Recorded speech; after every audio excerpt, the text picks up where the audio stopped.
আপনি নতুন প্রজন্মে যারা আছে এরা টেকনোলজিকে এমব্রেস করে খুব তাড়াতাড়ি, এবং সেখানে দেখেন আপনি তারা নতুন নতুন প্রজেক্ট উদ্ভাবন করছে।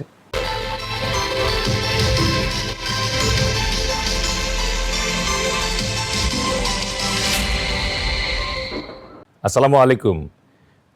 নিউজ 24-এর নিয়মিত আয়োজন মুক্তির কথায় আমি ডেল এইচ খান আপনাদের সবাইকে স্বাগত জানাচ্ছি। আর্টিফিশিয়াল ইন্টেলিজেন্স কিংবা সাইবার সিকিউরিটি অথবা সাইবার ডিফেন্স এই শব্দগুলো এখন আর অপরিচিত নয়। আমাদের আজকের স্টুডিওতে উপস্থিত আছেন জনাব শহীদ জামান, এমডি ও সিইও, বিজনেস ক্লাইমেট এবং সাইবার সিকিউরিটি এক্সপার্ট, এবং উপস্থিত আছেন জনাব নুরুল কবির, তথ্য প্রযুক্তি খাত বিশেষজ্ঞ। আমরা আজকে তাদের কাছ থেকে জানার চেষ্টা করব আর্টিফিশিয়াল ইন্টেলিজেন্সের কারণে কি কি ধরনের ঝুঁকির সম্মুখীন হতে যাচ্ছি আমরা, একই সাথে আমাদের সাইবার সিকিউরিটি এবং সাইবার ডিফেন্সে প্রস্তুতি ঠিক কোন পর্যায়ে আছে। আপনাদের দুজনকেই স্টুডিওতে স্বাগত। ধন্যবাদ। আমাদের আজকের মুক্তির কথার টপিক আমরা সিলেক্ট করেছি সাইবার সক্ষমতা দিয়ে আধিপত্য থেকে মুক্তি। প্রথমে শুরু করতে চাই জনাব নুরুল কবির আপনার কাছ থেকে। বিশ্ব জুড়ে আমরা এই মুহূর্তে একটা আর্টিফিশিয়াল ইন্টেলিজেন্স আতঙ্ক দেখতে পাচ্ছি, অথচ কথা ছিল যে আর্টিফিশিয়াল ইন্টেলিজেন্স আমাদের জীবনকে আরও সহজ এবং গতিময় করবে। একটা বড় রকমের আতঙ্ক কাজ করছে যে এআই আসার কারণে অনেকেরই নাকি চাকরি চলে যাবে, গেলে কাদের চাকরি চলে যাবে এবং আমাদের কিভাবে এই ব্যাপারে প্রিপারেশন নেওয়া দরকার সেটাই আপনার কাছ থেকে জানতে চাইব। কৃত্রিম বুদ্ধিমত্তা বা এআই আমরা যেটা বলি, আর্টিফিশিয়াল ইন্টেলিজেন্সটা এটা প্রযুক্তির একটা নতুন আস্ফালন, এবং যেখানে এটা আমরা অনেকে মনে করছি এখনকার বিষয়, এটা 50-60 দশক থেকে কিন্তু এটা হচ্ছে। মেশিন লার্নিং বলেন, মেশিন নিয়ে কাজ করা, প্রযুক্তি নিয়ে কাজ করা, প্রযুক্তি দিয়ে এটাকে করতে করতে একটা জায়গায় এসে গেছে এখন যে এটা, এবং রোবোটিক্সও যদি ধরেন, হ্যাঁ, তারপরে যেটা ইন্ডাস্ট্রি 4.0 আমরা বলি, এর মধ্যে অনেকগুলো এলিমেন্টস কাজ করতেছে। তো যে জন্য আমরা দেখতে পাচ্ছি যে এআইয়ের ব্যবহার ইদানিং বেড়ে গেছে। চ্যাট জিপিটিতে আজকাল অনেকে অ্যাসাইনমেন্ট তৈরি করে, অনেকে বিভিন্ন সমস্যা তাকে দিয়ে সমাধান করার চেষ্টা করে। বাট আপনি যে জিনিসটা বলছেন, আজকে বৈশ্বিক যে জিও পলিটিক্যাল সিচুয়েশনগুলো হচ্ছে, যেখানে বিভিন্ন দেশের সাথে যুদ্ধ হচ্ছে বা পারস্পরিক বোঝাপড়া হচ্ছে, সেখানে কিন্তু তারা এই এআইয়ের প্রযুক্তিকে ব্যবহার করে আজকে দেখবেন যে সমরাস্ত্র বা সমর যুদ্ধে এই এআই তাদেরকে হেল্প করছে। তার মানে মেশিন টু মেশিন তারা কাজ করছে, এবং তারা চিন্তা করছে এআই মোর অ্যাকুরেট, এবং ড্রোনের মাধ্যমে আজকাল আক্রমণ করা হচ্ছে। তাহলে পুরো ইকোসিস্টেমটা যদি আপনি দেখেন, একটা প্রযুক্তির একটা সম্মেলন ঘটেছে এখানে। তাহলে বাংলাদেশে তো বিভিন্ন সেক্টর আছে, এমপ্লয়ি সেক্টর, জি, এর ভিতরে আর্টিফিশিয়াল ইন্টেলিজেন্সের কারণে স্পেসিফিক্যালি কোন কোন সেক্টর সবচেয়ে বেশি থ্রেটেন্ড? আমি বলবো যে মানে থ্রেটের চাইতে অপরচুনিটিটাকে আমি বেশি দেখছি এই কারণে যে আপনি আর্টিফিশিয়াল ইন্টেলিজেন্স ব্যবহার করে বিশেষ কিছু কাজ করতে পারবেন, সব কাজ তো পারা যাবে না। তো সেই জায়গায় দেখা যাবে যে আপনি এখন ধরেন গার্মেন্টসে আপনি একটা ডিজাইন করতেছেন, অলরেডি গার্মেন্টসে একটা ট্রান্সফরমেশন হয়েছে, গার্মেন্টস ইন্ডাস্ট্রিগুলো ডিজাইনগুলো মেশিনের মাধ্যমে করে। তো এটাকে আরেকটু বেগবান করার জন্য নতুন কিছু আসবে, টেকনিক্স। কিন্তু এই এআই চালানোর জন্য তো মানুষ লাগবে, এআই তো একা একা চলবে না। এআই তো একটা আর্টিফিশিয়াল ইন্টেলিজেন্স, মানে কৃত্রিম বুদ্ধিমত্তা, আমাদের মানুষের চেয়ে তো বেশি বুদ্ধিমত্তা না। কিন্তু এআইয়ের যে সবচেয়ে বড় শক্তি হচ্ছে, যেটা পজিটিভলি আমরা দেখতে চাই আর এথিক্যালি দেখতে চাই, সেটা হচ্ছে এটা আমাদের দৈনন্দিন জীবনে, গবেষণায় এবং ধরেন বিভিন্ন চাকরি বা অন্যান্য ক্ষেত্রে যে এটাকে বেগবান করার কাজ করছে। কিন্তু তাহলে কি আমরা ধরে নিব যে আসলে ভয় পাওয়ার কিছু নেই, বরং এআইটা শিখে ফেলাটাই বেটার? এটা অপরচুনিটি। আরেকটা কথা বলি, আপনি নতুন প্রজন্মে যারা আছে এরা টেকনোলজিকে এমব্রেস করে খুব তাড়াতাড়ি, এবং সেখানে দেখেন আপনি তারা নতুন নতুন প্রজেক্ট উদ্ভাবন করছে। এই প্রজেক্টগুলো কিন্তু আমরা চিন্তাও করিনি। একটা প্রজেক্ট আপনাকে বলি, ওরা পাখিকে নিয়ে গবেষণা করছে, পাখির মুভমেন্টগুলো কি হয়, পাখিকে দিয়ে কি করানো যেতে পারে, ফ্লাই করলে তার ডানাটা কোন দিকে ঘুরে। So this are the experimental আর গবেষণার জন্য এআই অনেক বেশি সাপোর্টিভ। বাট অনেকে বলে যে এআই আসাতে মানুষের নিজের বুদ্ধিমত্তা কমে যাচ্ছে। সেটাতে আমি ডিবেট, এটাতে আমি দ্বিমত পোষণ করব না, কিন্তু আমাদের ক্রিয়েটিভিটিগুলোকে আরো শানিত করার জন্য আমরা যখন এআইকে ইনপুট দেই বা চ্যাট জিপিটিকে ইনপুট না দিলে তো সে কিছু প্রডিউস করতে পারবে না। সেই ইনপুট দেওয়ার ক্ষেত্রে আমরা কতখানি ক্রিয়েটিভ, কতখানি সাপোর্টিভ, কতখানি এথিক্যাল, সেটা সবচেয়ে বড় জরুরি। এখান থেকে আমরা এখন জনাব শাহিজ্জামান আপনার কাছে আসতে চাচ্ছি।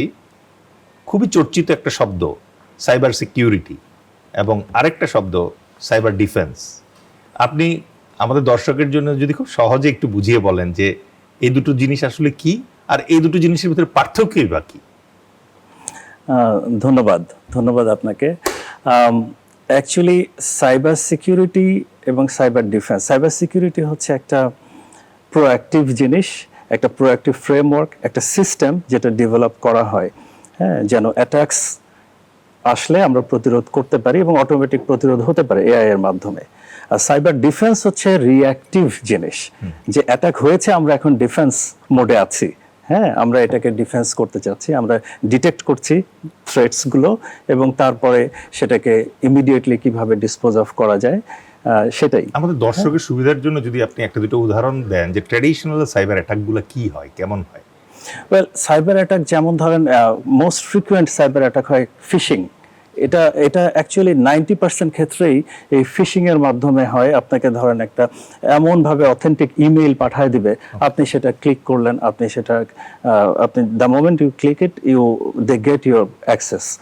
এরপরে আপনার ম্যালওয়্যার আছে, আপনার অন্যান্য আদার র্যানসমওয়্যার আছে, এইসব বিষয়গুলো খুব ফ্রিকুয়েন্টলি ইউজ হয় টু ডিসেপ্ট দি অর্গানাইজেশনস, ইন্ডিভিজুয়ালস, কান্ট্রিজ, হ্যাঁ, এই বিষয়গুলো কিন্তু হচ্ছে খুব ফ্রিকুয়েন্টলি। নির্বাচন কমিশন যে ইয়েটা দিয়েছেন, বিধিমালাটা দিয়েছেন, সেখানে স্পষ্ট করে বলেছেন, আমি যতটুকু মনে করি 73-এর 1 ধারাতে, যে এই ধরনের সাইবার বুলিং অথবা যেটা এখন বেশি চলছে, প্রতিদিনই দেখছি অনেক অপতথ্য এআই দিয়ে তৈরি করা, অনেকের ভয়েসকে নিয়ে, মানে এআই সবচেয়ে খারাপ দিকগুলো, নেগেটিভ জিনিসগুলোর মধ্যে যেটা আমি পজিটিভটা বলেছিলাম, সবচেয়ে নেগেটিভ যে আপনার ভয়েসটা যদি আপনি কারোর সাথে কথা বলছেন সেটা রেকর্ড করে রেখে ওই আপনার চেহারাটাকে বানিয়ে আপনার অনেকে বিশ্বাসই করবে না যে আপনি না।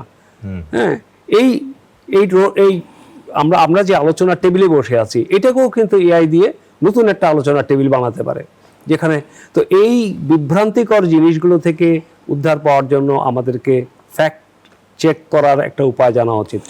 আমি আপনার মাধ্যমে দর্শক শ্রোতাকে বলবো, সোশ্যাল মিডিয়াকে কখনো সংবাদ মাধ্যম মনে করবেন না।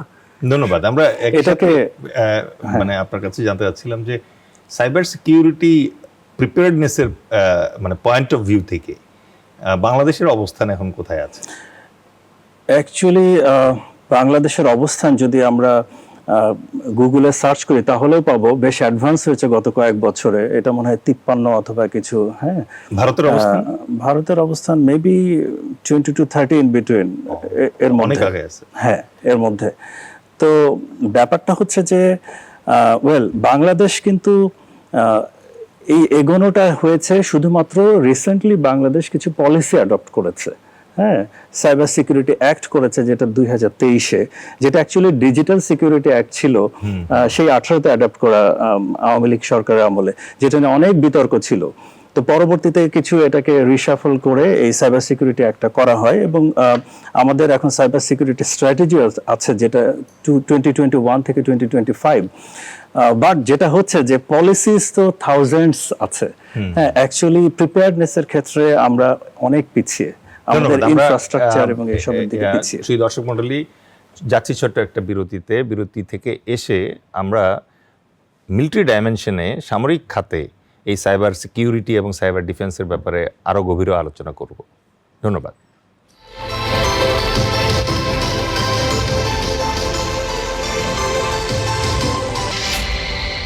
সেই দর্শক মণ্ডলী, আবারও আপনাদের আমন্ত্রণ জানাচ্ছি মুক্তির কথায়। জনাব নুরুল কবির, জি, আপনার কাছে যে প্রশ্নটি আমরা রাখতে চাচ্ছি সেটা হচ্ছে যে অনেকেই দাবি করছে যে আর্টিফিশিয়াল ইন্টেলিজেন্সের কারণে আসলে লোকজন চাকরি হারাবে না, বরং বাংলাদেশে স্পেসিফিক্যালি প্রতি বছর প্রায় 5 লক্ষ নতুন কর্মসংস্থান তৈরি হতে যাচ্ছে। এটা কি রূপকথার গল্প? মোটেও কথার গল্প না। যে দেশের জনসংখ্যা, ইয়থ পিপল হচ্ছে ডেমোগ্রাফিক ডিভিডেন্ট, আমাদের অর্ধেক জনসংখ্যাই কিন্তু ইয়থ, এবং এই ইয়থরাই কিন্তু টেকনোলজিকে সবচেয়ে বেশি কাছে টেনে নেয়। আপনি দেখবেন এখন ইউনিভার্সিটিগুলোতে এআই নিয়ে পড়াশোনা করানো হচ্ছে। যারা কম্পিউটার সায়েন্সে পড়ে বা ইঞ্জিনিয়ারিংয়ে পড়ে, এটা one of the subject matter হয়ে দাঁড়িয়েছে। তার চেয়েও দেখবেন যখন স্কুল কলেজে যারা পড়ে, কম্পিউটার সায়েন্স তাদেরকে পড়তে হয়। আজকাল কম্পিউটার সায়েন্স, এক সময় তো ধরেন আমরা এই মোবাইল ফোনটাই এখন অনেকটা মিনি কম্পিউটারের মতো কাজ করছে। তো এক সময় তো আমরা পরিবর্তন দেখেছি, ইভলিউশনটা দেখেছি, কিভাবে পরিবর্তনগুলো হয়েছে। প্রযুক্তি এত দ্রুত পরিবর্তনশীল যে এটাকে অ্যাডাপ্ট করার জন্য আমাদের কারিকুলামে পর্যন্ত বেশ কিছু পরিবর্তন দরকার। এবং আপনার যদি আমরা কারিকুলামে না আনি, কিন্তু আমাদের শিশু, কিশোর এবং যুবক যুবতীরা এরা কিন্তু এটা ছাড়া চলতে পারবে না। আপনি দেখেন তাদের যে ক্রিয়েটিভিটি, আমি গত সপ্তাহে একটা ইউনিভার্সিটিতে গেলাম, তাদের যে প্রজেক্টগুলো করেছে, যে প্রজেক্টের প্রোফাইলগুলো করেছে, they got some information from the AI, এআইকে ব্যবহার করেছে। এবং এআই এখন আমাদের মানে নিত্যদিনের বিষয়, এবং এই কারণে আপনাকে যেটা বলছি, অপরচুনিটি বাড়বে এবং এই জনগোষ্ঠী আরও বেশি প্রযুক্তি নির্ভর হবে এবং প্রযুক্তিতে ভালো সুফল দেবে। আপনি দেখেন না, বাংলাদেশে এখন সফটওয়্যার আউটসোর্সিংয়ে বলেন বা ডিজিটাল টেকনোলজিতে বলেন অথবা গ্রাফিক ডিজাইনে বলেন, 3D অ্যানিমেশনে বলেন, বাংলাদেশে প্রচুর কাজ হচ্ছে, বিদেশে রপ্তানিও হচ্ছে। কিন্তু ফ্রিল্যান্সিংয়ে অনেকে কাজ করছে, কিন্তু সেটা আমি বলবো না যে আরও ভালো হওয়া উচিত যা হচ্ছে। এখন আমার দরকার হচ্ছে দুটো জিনিস, একটা ডিভাইস, একটা কানেক্টিভিটি। এই দুটো হলে কিন্তু ফ্রিল্যান্সাররা কি করছে, তারা একটা ডিভাইস পাচ্ছে আর একটা কানেক্টিভিটি পাচ্ছে, ইন্টারনেট কানেক্টিভিটি, হাই স্পিড।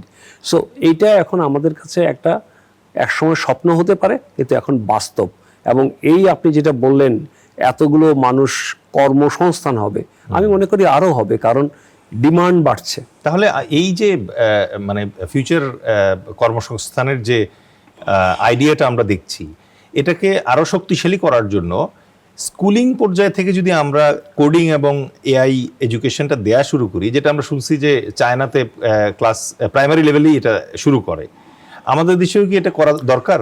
পৃথিবীর বিভিন্ন দেশে, চায়না বলেন, জাপান বলেন, কোরিয়া বলেন, উন্নত দেশগুলোরই উদাহরণ দিলাম, এরা প্রযুক্তিটা তাদের কারিকুলামের মধ্যে এমবেডেড করে দিছে।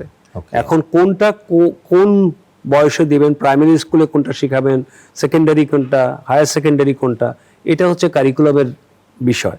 কিন্তু বেসিক ফান্ডামেন্টাল মানে কম্পিউটারের নলেজ, প্রোগ্রামিং এর নলেজ, অ্যালগরিদম, এই জিনিসগুলো কিন্তু ওদেরকে শেখানো হয় প্রথম থেকে। এখন আমরা যা কিছু কাজ করি না কেন, সবই কিন্তু অ্যালগরিদমের মাধ্যমে হচ্ছে। আমরা কোন ক্লাস থেকে শুরু করতে পারি? আমরা তো আমাদের এখনো কারিকুলামে কম্পিউটার সায়েন্স আছে, আমাদের এসএসসিতে, হ্যাঁ, এইচএসসিতে আছে। আমরা মনে হয় যে আমাদের প্রাইমারি স্কুলের শেষ ধাপে এবং সেকেন্ডারি স্কুলে ক্লাস 8 থেকে রাখা উচিত। চমৎকার। আমরা আশা করব যে বাংলাদেশ সরকার এমন ব্যবস্থা নেবে যেন প্রাইমারির শেষ ধাপে এসে তারা যেন অ্যাটলিস্ট একটা ডিজিটাল ক্লাসরুম পায় এবং দেখেন। মানে এটার জন্য আমি একটা কথা বলি, এটা কনসিডার করার জন্য সবচেয়ে বেশি ভাবতে হবে যেই জনগোষ্ঠী বা যে এইজ, মানে এরা হলো তরুণ, এরা আমরা চাই বা না চাই, ওরা কিন্তু ইন্টারনেটে কানেক্টিভিটি পেলে দে আর গ্রুমিং দেমসেলফ। তারা যাতে রংলি গ্রুম আপ না হয়, সেই জন্য স্কুল কারিকুলাম এবং আমাদের পরিবেশ এবং বাবা মাও যাতে শঙ্কিত না হয়। কারণ অনেকেই বাসায় কিন্তু ছেলে মেয়েদের ইন্টারনেটে কাজ করতে দেয় না, কারণ ইন্টারনেটে যেমন সুফল আছে কুফলও আছে। তো এই জন্য আমি বলবো শিক্ষা বোর্ড কারিকুলামকে এক্সপার্টদেরকে নিয়ে বসে একটা চিন্তা করতে হবে যাতে আমাদের কারিকুলামে আসে, আর বেসরকারি পর্যায়ে আমাদেরকে অনেক বেশি এনগেজ করতে হবে স্কিল ডেভেলপমেন্টের ক্ষেত্রে। ধন্যবাদ আপনাকে। জনাব শাহিদ জামান, খুব সম্প্রতি আমরা যেটা জানতে পারলাম যে বাংলাদেশকে আমাদের প্রতিবেশী রাষ্ট্র ভারত তাদের ডিপ্লোম্যাটদের জন্য একটা নন ফ্যামিলি স্টেশন হিসেবে ডিক্লেয়ার করেছে। সামনে নির্বাচন, সো অনেকেই ভাবতে শুরু করেছে যে এই নির্বাচনে ভারতীয় আধিপত্যবাদের একটা প্রমাণস্বরূপ তারা হয়তো সাইবার স্পেকট্রামেও কোনো ধরনের আক্রমণ অথবা কোনো ধরনের বিপদ আমাদের জন্য আনতে পারে। এ ব্যাপারে আপনার কি মত? আপনি কি বলতে চাচ্ছেন আমাদের ইলেকশনে ভারতীয় সাইবার জি। আক্রমণ নাকি ডিফেন্সে? শুরুতে military আমরা defense? ইলেকশনেরটা বোঝার চেষ্টা করছি, যেহেতু ইলেকশন একেবারে দ্বার প্রান্তে। ওয়েল, আপনি মনে করতে পারেন মনে হয় ট্রাম্প যখন প্রথমবার এসেছিল একটা রিউমার উঠেছিল যে রাশিয়া এর পেছনে কাজ করেছে। হ্যাঁ, আমরা কিন্তু খুব ভালোভাবে রিকল করতে পারি এটা, যে রাশিয়া খুব চেয়েছিল ট্রাম্প আসে, এবং সেটা কিন্তু সম্পূর্ণ রাশিয়া তো তাদের দেশ থেকে এটা কি করে করবে, এটা টোটালি এআই এবং এসপিওনাজের মাধ্যমে। হ্যাঁ, তো ওয়েল, আমাদের জুলাই 24-এর পরবর্তীতে যে সিচুয়েশন আমরা সবাই জানি, ডেফিনেটলি আমরা বাংলাদেশ হিসাবে বাঁচতে চাই, বাংলাদেশ হিসাবে সমতার ভিত্তিতে এবং সম্মানের ভিত্তিতে থাকতে চাই, এটাই স্বাভাবিক। ভারতীয় আধিপত্য তো কন্টিনিউয়াস আমরা দেখতে পাচ্ছি, যা বললেন আর কি। আমরা এখন এখান থেকে কি করে বেরোবো সেটা নিয়েই আমাদের কন্টিনিউয়াস চিন্তা হওয়া উচিত। তারা অবশ্যই এআই জেনারেটেড অনেক প্রোপাগান্ডা করতে পারে। আমরা লাস্ট ইন্ডিয়া পাকিস্তান যে ওয়ারটা হলো 12 দিনের, হ্যাঁ, সেখানেও দেখেছি যে ডিপ ফেকিং বলে একটা কথা আছে। হ্যাঁ, যেটা উনি বলছিলেন যে আপনি আপনার ভয়েসটাকে এমনভাবে তারা প্রেজেন্ট করবে এবং ছবিটাকে এমনভাবে প্রেজেন্ট করবে যে এটা রিয়েলি আপনি বলেছেন, বাট বাস্তবে না। ইভেন ইন্ডিয়া এটা তাই করেছে, পাকিস্তানি প্রাইম মিনিস্টারের এরকম একটা রেকর্ড তারা করেছে, পাকিস্তানও কিছু অ্যাপ্লাই করেছে। তো এই জিনিসগুলো কিন্তু হচ্ছে, হ্যাঁ, সিনথেটিক সাইবার অ্যাটাক হচ্ছে সেম, হ্যাঁ, সব এআই জেনারেটেড, সিনথেটিক্যালি বানানো, এবং এগুলোকে পাবলিকলি প্রচার করা হচ্ছে, কিন্তু বাস্তবে সেটা হয়নি। তো সামনে ইলেকশন পারপাসে যদি এই জিনিসগুলো করা হয়, আমরা তো সাধারণ মানুষ, বুঝি কম, হ্যাঁ, ইলিটারেট থেকে লো লিটারেট বেশি, এবং সেখানে কিন্তু এত কিছু জাজমেন্টের সুযোগ নাই। এই সাধারণ মানুষ তারা কে এই নেতা এই কথা বলল, কিংবা তারেক যে এটা বললো, কিংবা জামাতের আমির এই কথা বললো, এটা তো ঠিক হলো না। হ্যাঁ, তো এই জিনিসগুলোকে কিন্তু আমাদের যাচাই করতে হবে। তাহলে তো মানে শুধু সামান্য ইলেকশন সামনে রেখে যে ভয়াবহতা, তাহলে এমন পরিস্থিতি যদি হয় যে প্রতিবেশী রাষ্ট্র আপনি কি বললেন যে তাদের র্যাঙ্কিং উইদিন 20 সাইবার ক্যাপাসিটিতে 20 to 30 in between this, আর বাংলাদেশ 30-র বাইরে আছে এখনো, রাইট, তাহলে 53। কোনো একটা হোস্টাইল সিনারিও যদি আমরা কল্পনা করি, সেক্ষেত্রে সবাই বলে যে মিলিটারি কোনো ইন্টারভেনশনের আগে সাইবার ইন্টারভেনশন হবে। সঠিক। এই ব্যাপারটা দেখতে কেমন হবে যদি প্রতিবেশী রাষ্ট্র এটা তো কোন কোন জায়গায় তারা ডিসরাপ্ট করবে? রাইট, অ্যাকচুয়ালি এখন কিন্তু সাইবার ইন্টারভেনশনটাই মেইন। মিলিটারি ইন্টারভেনশন এর পার্ট হচ্ছে cyber intervention to start with. হ্যাঁ, যেমন ভেনেজুয়েলায় আমরা দেখলাম, ভেনেজুয়েলায় কি করলো, উইথ ভেরি মিনিমাম ক্যাজুয়ালিটি প্রেসিডেন্টকে তুলে নিয়ে চলে গেল। হ্যাঁ, তো প্রেসিডেন্ট প্রাসাদের চারপাশে তো ফুল এয়ার ডিফেন্স সিস্টেম ছিল, প্রচুর মিলিটারি ফোর্সেস ছিল, কিন্তু তারা ঘূর্ণাক্ষরে টের পেল না। তো আমরাও একইভাবে আমি মনে করি যে বাংলাদেশে আমাদের ধরেন হায়ার লেভেলের যে কোর্সেসগুলি হচ্ছে, এনডিসি, যেখানে স্ট্র্যাটেজি শেখানো হয় কিংবা তারা এক্সারসাইজ করে, এই যে অপারেশনাল ডকুমেন্টস, আমি মনে করি অ্যাকচুয়ালি যেহেতু ইন্ডিয়া হেড, ইন্ডিয়া ইজ কি বলবো, ওদের একটা ইয়ে হচ্ছে যে তাদের সেকেন্ড ল্যাঙ্গুয়েজ ইংলিশ। হ্যাঁ, তারা একটা লিভারেজ পাচ্ছে এখানে, এবং তারা এই জিনিসটাকে, এই এআই এবং সাইবার জগৎ যেটা, এটাকে একটা ইকোসিস্টেমে রূপান্তরিত করেছে, সবাই যেন এটার মধ্যে। মিলিটারি সাইবার ক্যাপাসিটি কেমন ওদের? ওয়েল অ্যাহেড দেন বাংলাদেশ, ডেফিনেটলি। বাংলাদেশের তো তেমন কিছুই নাই। ওদের যেটা সুবিধা সেটা হচ্ছে যে ওদের সাইবার সিকিউরিটি ফ্রেমওয়ার্কগুলো ম্যাক্সিমাম নিজেদের তৈরি। কিন্তু আমাদের দেখবেন সমস্ত অ্যান্টিভাইরাস, আমাদের সমস্ত থ্রেট প্রোটেকশন মেজার্স সব বিদেশি। এটা একটা পরনির্ভরতা। হ্যাঁ, তারপরে দেখবেন যে আমরা ইন্ডিয়া থেকে অনেক ইকুইপমেন্টস কিনেছি, হ্যাঁ, সরঞ্জাম কিনেছি, ইকুইপমেন্টস কিনেছি, গাড়ি কিনেছি। এখন এই যে লেবাননে ইসরায়েল পেজার বিস্ফোরণ ঘটায় দিল, হ্যাঁ, পেজারের মধ্যে কি ছিল, ছোট একটা এক্সপ্লোসিভ তারা ফিট করে রেখেছিল, নোবডি নিউ ইট, হ্যাঁ, লেবাননে তো জানার কথাই ছিল না। তো জাস্ট কি করলো, তারা একটা কোড পাঠিয়ে দিল, 3000 পেজার ধ্বংস হয়ে গেল। তো আমরা জানি না আমাদের যে ইকুইপমেন্টস আমরা ইন্ডিয়া থেকে নিয়েছি এগুলাতে এরকম আদৌ কোনো কোডিং সিস্টেম ব্যবহার করে ইন্ডিয়া পেনিট্রেট করতে পারে কি? সাধারণ, তাই না? আমরা একটা ছোট্ট বিরতিতে যাব। দর্শক মণ্ডলী, আলোচনায় এই মুহূর্তে নিচ্ছে একটা ছোট্ট বিরতি, ফিরে এসে আবার আমরা ধারাবাহিকভাবে আলোচনা করব। ধন্যবাদ।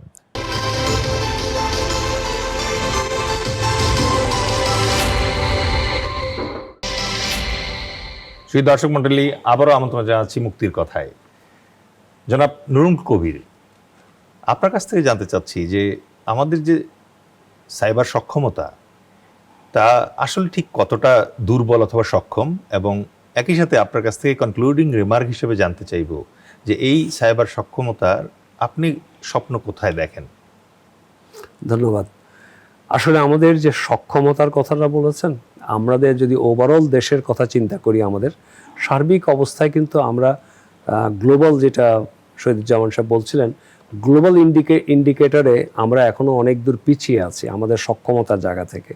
কিন্তু একেবারে অসক্ষম তাই না, আমি মনে করি বেশ কিছু জায়গায় আমাদের সশস্ত্র বাহিনী বলেন, র্যাব বলেন, পুলিশের সাইবার ইউনিট আছে, তারপর একটা সাইবার সেল করা হয়েছে, চেষ্টা করছে, এবং যে জায়গাগুলোতে কিছু কিছু সক্ষমতা তৈরি হয়েছে, তবে এটা কমব্যাক্টের জন্য এটা আরও শক্তিশালী হওয়া দরকার। এবং যে জায়গাগুলোতে আধুনিকতাটা বিষয়, কারণ হচ্ছে প্রযুক্তি তো ইভলভ করছে। আমি আজকে যেটাকে কমব্যাক্ট করছি, কালকে হয়তো নতুন আরেকটা চলে আসলো যেটাকে সম্পর্কে আমার জানা ছিল না। সো এই প্রেডিক্টিবিলিটি অলসো ইম্পর্টেন্ট, যে কী কী জিনিস আসতে পারে, কিভাবে আমরা তার মোকাবেলা করতে পারি। সেই জায়গাগুলোতে আমি মনে করি আমাদের সামরিক বাহিনী অথবা পুলিশ এবং র্যাবের সক্ষমতা যেভাবে তৈরি হচ্ছে সেটাকে আরেকটু আধুনিকায়ন করা দরকার। শুধু ইউনিফর্ম ফোর্সের বাইরে আমরা কি আমাদের নর্মাল সাইবার নলেজ সম্পন্ন যে তরুণ প্রজন্ম আছে তাদেরকেও কি এই ব্যাপারে প্রশিক্ষিত করা সম্ভব? অবশ্যই সম্ভব, এটা দরকার। সম্ভব মানে কি, এটা হচ্ছে অতি প্রয়োজনীয়। সাধারণ মানুষকেও আসলে অ্যাওয়্যার করা বা তাদেরকে কাছ থেকে ইনফরমেশনগুলো শেয়ার করা, যেমন আপনাদের টেলিভিশনের মাধ্যমে আপনি এই আলোচনাটা করছেন, সাধারণ অনেক মানুষই কিন্তু অনেক কিছু জানে না, এবং সাইবার সিকিউরিটি নিয়ে ভাবতে হবে। আজকে ধরেন সবার হাতে একটা স্মার্টফোন আছে এবং ইন্টারনেট কানেক্টিভ আছে, অনেক কিছু অ্যালিউর করে, তাদেরকে আকর্ষিত করে, হঠাৎ করে চাপ দিয়ে দেখে, কিন্তু ওটার মধ্যে দিয়ে যে আমার ফোন সেটের মধ্যে একটা কিছু ঢুকে গেল যেটা আমার জন্য বিপদ হতে পারে, অথবা আমি এমন কোনো সাইটে গেলাম যেই সাইটটা আমাকে করতে পারে। আমি মাঝে মাঝে আপনাকে বলি, মাঝে মাঝে কিছু টেলিফোন আসে, দর্শক শ্রোতারও জানা উচিত। আমাকে একদিন এক ফোন করলো, আমি ক্যান্টনমেন্ট থেকে ফোন করছি, মেজর অমুক বা ক্যাপ্টেন অমুক, যে আপনার এই ফোন নাম্বার থেকে আপনার নিজের? আমি অবশ্যই আমার। তো বলে যে না, আপনার এই নাম্বারটা দিয়ে আমাদের ডিফেন্স ফোর্সের অনেকের কাছে ফোন আসতেছে, খুব বাজেভাবে গালিগালা করছে আমাদের বড় বড় অফিসারকে, আপনি একটু, হ্যাঁ, আপনাকে একটু বাঁচাতে চাই আমরা, আপনি একটু হোয়াটসঅ্যাপ সেট আপে যাবেন। তাই বললাম যে এই ব্যবসা কতদিন করেন আপনারা? কারণ যেহেতু আমি বিষয়টা জানি, সেহেতু বলছি, সাধারণ মানুষকে বলছি, কখনো এই ধরনের ব্যাপারে মানে কেউ যদি এরকম করে বিভ্রান্ত হবেন না। ধন্যবাদ, অসংখ্য ধন্যবাদ। জনাব শাহিজ্জামান, আমরা সাইবার সক্ষমতা অর্জনের মাধ্যমে মুক্তির পথ খুঁজছি আজকের মুক্তির কথায়। Any last recommendations? রাইট, আমি লাস্ট রেকমেন্ডেশনে যাওয়ার আগে আমার এই আজকের সেশনে যেটা না বললেই না, প্রথম সেশনে আপনি কবির ভাইকে জিজ্ঞেস করেছিলেন যে কোন অকুপেশনগুলি থ্রেটের মধ্যে আমাদের এআই এর কারণে। সেটা হচ্ছে বেসিক জিনিস, যেমন ওটা মনে হয় কাস্টমাররা, মানে আমাদের অডিয়েন্সরা দেখতে চাইবেন, শুনতে চাইবেন। যেমন ধরেন কাস্টমার সার্ভিসের সাথে যারা জড়িত তারা, সেটা এখন এআই দিয়ে করা যাচ্ছে। আপনি টেলিফোন করলে এআই রেসপন্ডেড ভয়েস শুনতে পান। তারপরে ধরেন আপনি কল সেন্টার, ডেটা অ্যানালিস্ট, হ্যাঁ, তারপরে ইভেন দেখা যাবে কিছুদিন পর ড্রাইভার থাকছে না গাড়িতে। হ্যাঁ, এখন তো আমরা ড্রোন নিয়ে আসছি মিলিটারিতে, এয়ারক্রাফটেও কয়েকদিন পর পাইলট লাগবে না হয়তো বা। Right. হ্যাঁ, কারণ একটা মানুষের মতোই তো সে চিন্তা করছে, সো সবকিছু কিন্তু ওইভাবেই হবে। হ্যাঁ, তো ওইটা একটা। আর আমাদের যেটা এখন লাস্ট রিমার্কস হিসাবে আমি বলতে চাই যে কি করণীয়। স্পেসিফিক্যালি মিলিটারিলি যদি আমরা সক্ষম হতে চাই সাইবার স্পেকট্রামে, আমাদের তো সাইবার ব্রিগেড একটা নাম কস্তা আছে বলে শুনেছি, উই নিড রেকমেন্ডেশনস যে হোয়াট টু ডু সত্যিকারের মুক্তি পাওয়ার জন্য। দেখেন, আমি বোথ মিলিটারিলি এবং ন্যাশনালি জিনিসটা বলবো। Military is not a separate thing.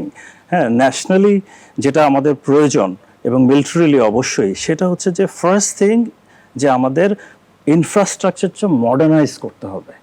হ্যাঁ, এইটা এই মুহূর্তে মানে এটাকে আমরা করছি একটা, মানে আমাদের তো সক্ষমতারও অভাব আছে, ফাইন্যান্সিং এর নীতিমালার মতো আর কি, হ্যাঁ, ডিজিটাল থেকে সাইবার করে ফেললাম। সেটাই, আমরা স্মার্ট বলছি, ডিজিটাল বলছি, বাট সাইবার কিন্তু অনেক এগিয়ে এবং সেটাকে আমরা সেইভাবে হয়তো বা গুরুত্ব দিচ্ছি না।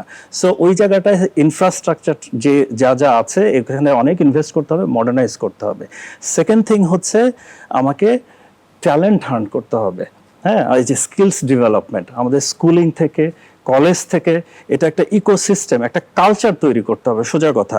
হ্যাঁ, আমি যাচ্ছি, আমার এটা আমার কন্টিনিউয়াস মাথার মধ্যে আসবে, একটা গ্র্যাজুয়ালি সবার মধ্যে আসবে যে আমি কি হ্যাকিং এর শিকার হচ্ছি কিনা। হ্যাঁ, আমার এখানে কয়টা সিসিটিভি আছে, হ্যাঁ, কিংবা অ্যাট দিস মোমেন্ট এই জায়গাটায় কতগুলো কতগুলো হ্যাঁ হ্যাঁ অনেক কিছু এখানে। হ্যাঁ, এই জিনিসগুলো বর্তমান, তো এই বিষয়গুলো যখন কারো মনের মধ্যে আসবে তখনই কিন্তু একটা কালচার তৈরি হবে। অ্যান্ড ফাইনালি যেটা হচ্ছে যে আমাদের পুরো জিনিসটাকে আপনার পাবলিক প্রাইভেট পার্টনারশিপ, পিপিপির আওতায় নিয়ে এসে এগুলোকে আমাদের প্রাইভেট সেক্টরকে অনেক করতে হবে। আমরা উই ডোন্ট ট্রাস্ট, বাংলাদেশে যেটা হচ্ছে যে we don't trust yet private sector, specially cyber সিকিউরিটির জায়গায়।